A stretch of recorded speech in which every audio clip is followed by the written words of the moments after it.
오늘 성경 말씀은 느헤미야 4장 1절에서 3절입니다.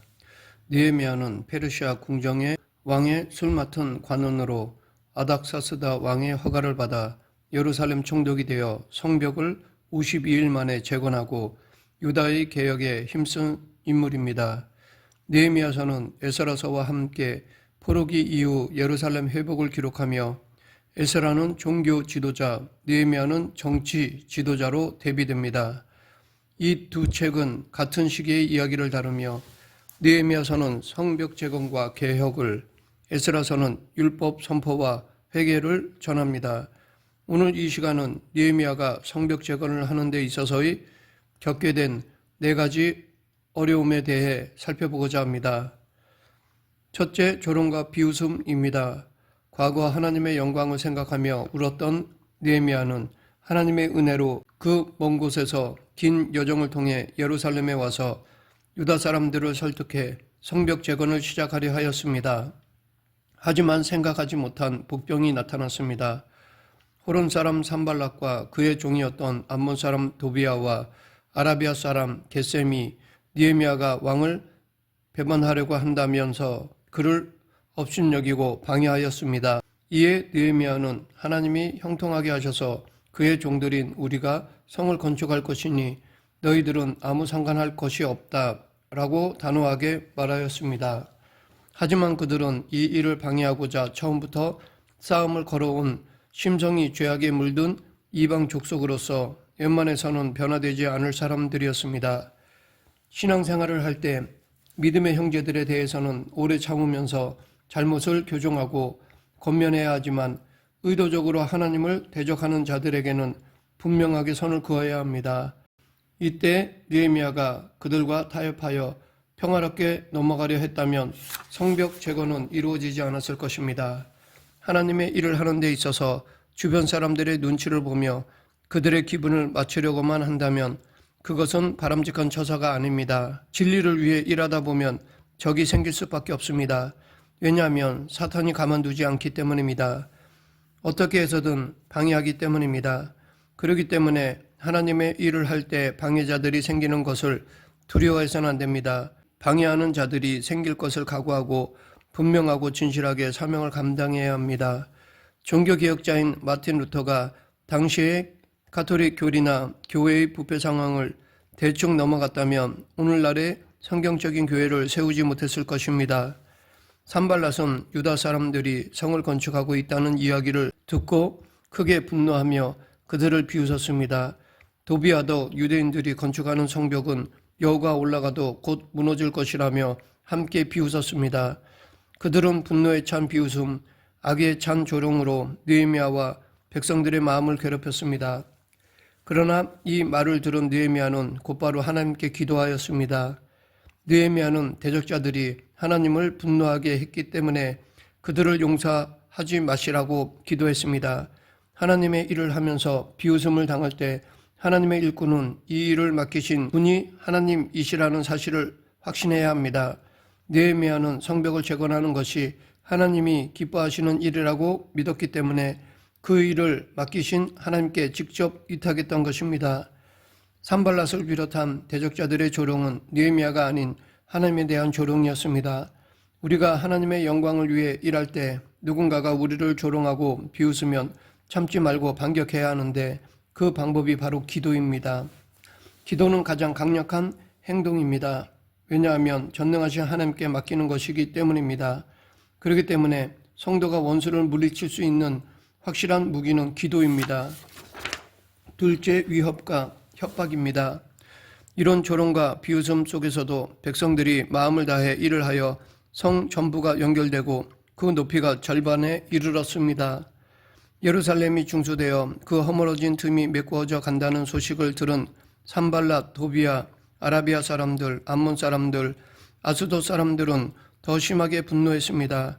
산발랏은 유대 북쪽에 있는 호론 사람이었고 아라비아 사람들은 유대 남쪽, 암몬 사람들은 유대 동쪽, 아스돗 사람들은 유대 서쪽에 사는 사람들이었습니다. 그러고 보면 결국 동서남북 사방에서 유다 사람들을 대적하고 있는 것이었습니다.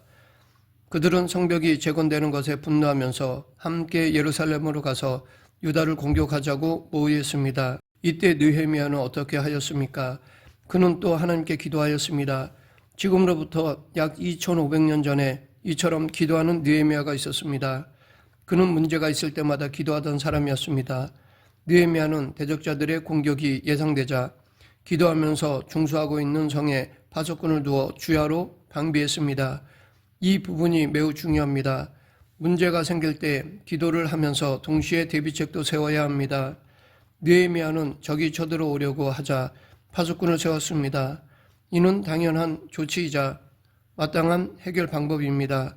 가령 몸이 아픈데 약 먹는 것을 믿음이 약한 것으로 간주하고 기도만 한다면 그것은 잘못된 것입니다. 하나님이 약 만들 원료를 이 세상에 허락하시고 인간에게 지혜를 주셔서 치료약이 만들어진 것입니다. 즉 약도 하나님이 주신 일반 은총입니다. 그렇기 때문에 병이 발생하면 기도하면서 의사의 진료를 받고 약을 복용해야 합니다. 믿음의 기도와 의료적 치료, 이 두 가지는 모순되지 않습니다. 이런 문제들에 대해 신앙의 초보자들은 한 번쯤 고민해 보았을 것입니다. 또 한 가지는 하나님께 기도하는데 문제 해결을 위해 내가 움직여야 하나일 것입니다. 결론부터 말하자면 기도하면서 행동해야 합니다. 가령 결혼할 시기가 되었다면 기도하면서 소개를 통해 배우자 될 사람을 만나봐야 합니다. 취직하기 위해서는 기도하면서 열심히 공부하며 필요한 자질을 갖추고 부지런히 입사 정보를 찾아서 원서를 내야 합니다. 하나님을 의지하면서 동시에 내가 할 수 있는 것은 성실하게 해야 합니다. 이것이 우리가 해야 할 책임이고 결과는 하나님의 주권입니다. 셋째, 백성들의 불평입니다. 느헤미야는 기도하면서 파수꾼을 두어 성을 주야로 방비했습니다. 그런데 이제는 내부에 문제가 발생하기 시작하였습니다. 하나님의 일을 하다 보면 외부의 어려움뿐 아니라 내부의 어려움도 생기기 마련인데 정작 이 영역이 더 어렵습니다. 느헤미야의 경우 반대파의 방해에도 불구하고 힘을 다해 일하는 중인데 함께 일하던 백성들이 힘이 다 빠져 더 건축하지 못하겠다고 하였습니다. 백성들이 이래저래 낙심이 되고 일이 쉽지 않아 보이니 못하겠다고 나온 것입니다. 그러나 느헤미야는 사람들의 불평에 반응하지 않고 그냥 넘어갔습니다. 그들에 대해 분노하거나 낙심하지도 않았습니다. 이처럼 때로는 사람들의 말에 일일이 반응하지 않고 계획에 따라 밀고 나가는 것도 한 방법입니다. 한번 고생을 제대로 해본 사람은 웬만한 일에는 힘들다는 말을 잘하지 않습니다. 왜냐하면 그만큼 강해졌기 때문입니다. 하나님이 일을 할 때 믿음이 어린 자의 불평은 을에 있기 마련이기에 너무 민감하게 반응하지 말고 격려하며 영적 맷집을 기르도록 밀고 나가야 할 것입니다. 여러 사람이 일하다 보면 언제나 뒤처지는 사람이 있기 마련입니다. 이때 지도자의 격려와 권유가 절대적으로 필요합니다. 유다 사람들은 성 건축을 더 못하겠다고 불평하고 대적 원수들은 몰래 와서 유다 사람들을 위협하고 원수들 근처에 사는 유다 사람들은 빨리 와서 자기를 보호해달라고 느헤미야에게 10번이나 요구하였습니다. 이에 느헤미야는 성벽 뒤에 종족별로 사람들을 배치하여 칼과 창과 활로 무장하여 서 있도록 실제적인 대비책을 마련했고 더 나아가 귀족들, 민장들, 남은 백성들의 마음을 다독거리며 격려하였습니다. 하나님이 주신 사명을 감당하다가 어려움이 온다고 해서 중도에 멈춰서는 안 됩니다. 장애물이 있더라도 어떤 힘든 상황이 닥치더라도 하나님의 일을 꾸준히 지속해야 합니다. 하나님의 일을 하면서 하나님이 느헤미야에게 주신 지혜를 구해야 합니다. 이 지혜는 말씀과 기도로 얻을 수 있습니다. 말씀을 묵상하며 기도하면 하나님이 지혜를 주시고 방법이 떠오르게 하십니다. 물론 근본적으로 성령님께서 그렇게 해 주셔야 하는 것입니다. 믿음은 현실적인 상황을 무시하지 않고 그 현실 속에서 최선을 다할 때 발휘됩니다. 넷째, 내부 분열입니다. 외부 공격에 대한 방비책을 세우고 나니까 이제는 내부에서 분열이 일어났습니다. 유다 귀족들과 민장들이 가난한 동족들에게 높은 이자를 취하면서 자기들의 이익만 생각했던 것입니다. 먹을 양식이 없어지자 가난한 백성들은 불평하기 시작하였습니다. 그들은 흉년의 곡식을 얻고자 밭, 포도원, 집을 저당 잡히고 어떤 사람은 빚을 내어 왕에게 세금을 바쳐야 했습니다. 심지어 밭과 포도원이 이미 남의 손에 넘어갔을 뿐 아니라 자녀까지 종으로 판 사람들도 있었습니다. 성벽을 재건하는 동안 귀족들은 백성들에게 먹을 음식을 공급해 주어야 했지만 오히려 그들은 가난한 백성들을 더 착취하였습니다. 백성들의 부르짖음과 탄원을 들은 느헤미야는 크게 분노했지만 일단 참았습니다. 그는 즉각적인 행동을 취하기 전에 먼저 깊이 생각한 후 귀족들과 민장들을 불러 형제들에게 높은 이자를 취한 일을 꾸짖었습니다. 이어서 큰 대회를 소집하여 사람들 앞에서 공개적으로 그들의 잘못을 깨닫게 했습니다. 그동안 우리는 힘을 다해 이방인의 손에 팔린 유다 형제들을 도로 찾아왔는데 다시 형제를 팔려 하느냐며 야단을 쳤습니다. 그리고 이자 받기를 그치며 가난한 자들의 밭, 포도원, 감람원, 집, 구워준 돈, 양식, 새 포도주나 기름의 100분의 1을 돌려보내라고 했습니다. 할 말을 잃고 조용히 듣고 있던 그들은 느헤미야의 말대로 하겠다고 대답했고 이에 느헤미야는 제사장들을 불러 그들에게 맹세하게 했습니다. 회중은 모두 아멘으로 화답하고 하나님을 찬송했고 백성들은 그 말한 대로 행하였습니다. 이렇게 문제를 해결할 때 느헤미야는 자기 옷자락을 털면서 약속대로 행하지 않으면 하나님이 먼저 털듯이 그들의 산업을 털어서 빈손이 되게 하실 것이라고 경고하였습니다. 왜냐하면 느헤미야는 인간이 어떤 존재인지, 즉 말 한마디로 바뀔 존재가 아니라는 것을 잘 알았기 때문입니다. 사람은 일시적으로 잘못을 뉘우칠 수는 있지만 그 뉘우침이 행동까지 이르기란 쉽지 않습니다. 우리도 성경 공부를 통해 깨달은 바를 삶에 적용하기가 쉽지 않다는 것을 알고 있습니다. 그리고 실제로 행함이 없는 경우가 다반사입니다. 이는 마치 무화과 나무가 잎사귀는 무성하지만 열매가 없는 것과 같습니다. 열매는 행함으로 한가름 납니다. 그래서 예수님께서도 열매로 그 사람을 알 수 있다고 말씀하셨던 것입니다. 더 나아가 성경은 행함 없는 믿음은 죽은 믿음이라고 합니다. 성벽 재건이라는 중대한 일을 할 때에는 자기의 재물과 시간을 아끼지 않아도 힘들 판인데 유다 지도층은 오히려 자기 배를 불리고 있었습니다. 그들은 애당초 공동체의 앞날이나 하나님의 명예에는 관심이 없고 자신의 안일만을 추구했습니다. 느헤미야는 이런 지도층을 정죄하고 책망했던 것입니다.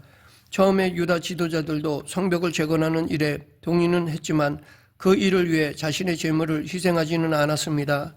그들은 깨달음도 없고 분별력도 없으며 무엇보다 자기 욕심을 취하는 사람들이었습니다. 우리도 그런 사람을 만날 때마다 낙심하기보다는 느헤미야처럼 그들의 잘못을 알려주고 그 일을 바로잡을 방안을 구체적으로 제시해야 합니다.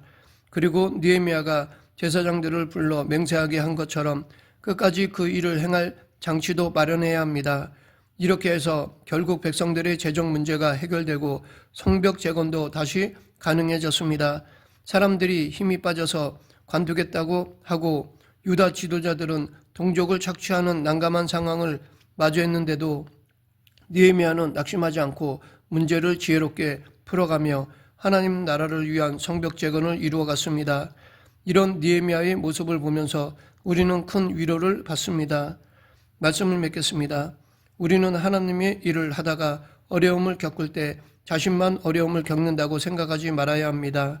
복음을 위해 일하면 고난은 자연스럽게 따라오기 마련입니다. 이 고난은 선택이 아니라 필수입니다. 이때 느헤미야처럼 기도하며 열심을 다해 헤쳐나가야 할 것입니다. 어떤 방해와 어려움 속에서도 느헤미야처럼 하나님만 전적으로 의존하며 하나님이 주시는 지혜로 문제를 해결하는 저와 여러분이 되길 간절히 축원합니다. 기도하겠습니다. 생사화복을 주관하신 하나님 아버지, 어떤 어려움이 온다 해도 하나님에 대한 신뢰와 기도로 그 문제를 해결하는 그리스도인이 되게 하여 주시옵소서. 예수님 이름으로 기도드립니다. 아멘.